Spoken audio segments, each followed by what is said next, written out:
तो बात उत्तर प्रदेश की सियासत की करते हैं। एक तरफ योगी आदित्यनाथ के तेवर बेहद सख्त, इधर अखिलेश यादव की स्ट्रेटेजी अभी क्लियर नहीं दिख रही है। पहली बार माफिया अतीक अहमद और मुख्तार अंसारी का जिंदा ना होना अखिलेश अपने फेवर में नहीं मानते। माफिया का लॉस्ट होना समाजवादी पार्टी के लिए चुनावी नजरिए से एक बहुत बड़ा झटका माना जा रहा है। और फिर राजा भैया के साथ अखिलेश यादव की अदावत उत्तर प्रदेश के सियासी गलियारों में इन दिनों हॉट टॉपिक है।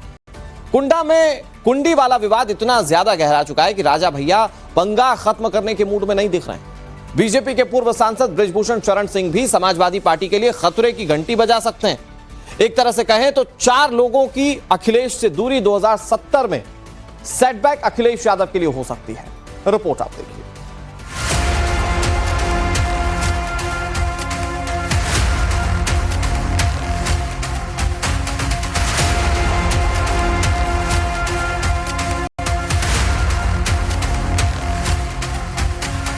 कि शेर कभी शिकार करना छोड़ता नहीं है। और दूसरी बात ये भी है कि शेर कभी कुत्ते का शिकार नहीं करता।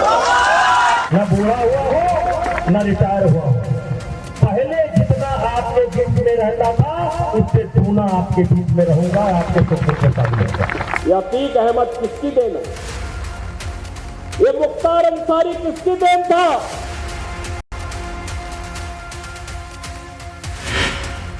यूपी में विधानसभा सीटों की स्टडी शुरू हो चुकी है, जिसमें अखिलेश यादव अकेले पड़ गए।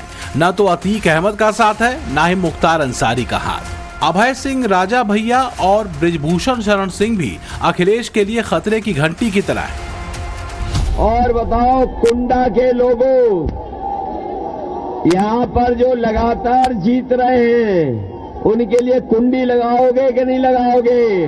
जब एक नेताजी ने कहा कि वह कुंडा में कुंडी लगा देंगे या कुंडा को कुंडी बना देंगे, हमके धरती पे अभी कोई माई का लाल पैदा नहीं होता है। एक तो अखिलेश यादव जी कहते क्या है, स्पष्ट नहीं होता है कि क्या कहना चाहते हैं।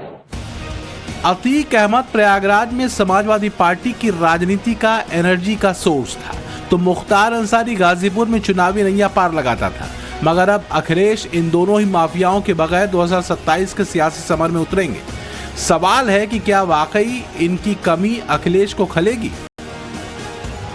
अखिलेश यादव को सबसे ज्यादा टेंशन पूर्वांचल को लेकर है, जहां समाजवादी पार्टी के साथ ना तो पहले की तरह छोटे छोटे दल हैं और ना ही नैया पार लगाने वाले पुराने माफिया और बाहुबली। अतीक और मुख्तार अहमद का मिट्टी में दफन होना अखिलेश को अगले चुनाव में नुकसान करा सकता है। अनुमान लगाया जा रहा है कि करीब 15 से 20 ऐसी विधानसभा सीटें होंगी जहां माफिया फैक्टर कमजोर रहेगा। जिस गाजीपुर से मुख्तार अंसारी आता था, वहां की सभी 7 सीटें समाजवादी पार्टी ने जीती थी। मुख्तार के प्रभाव वाले आजमगढ़ की सभी 10 सीटों पर अखिलेश की पार्टी ने डंका बजाया था। घोसी और बलिया में भी मुख्तार की वजह से समाजवादी पार्टी गठबंधन को जीत हासिल हुई थी। इस तरह की रणनीति अतीक अहमद को लेकर हुआ करती थी। प्रयागराज से लेकर कौशाम्बी और कानपुर कैंट तक 8 से ज्यादा सीटों पर अतीक का दबदबा माना जाता था। कहा जाता है कि इन इलाकों में समाजवादी पार्टी की साइकिल दौड़ी तो उसकी वजह यही माफिया हुआ करता था। 2022 के विधानसभा चुनाव में अखिलेश की पार्टी को पूर्वांचल में 31 सीटें मिली, जबकि बीजेपी को 29।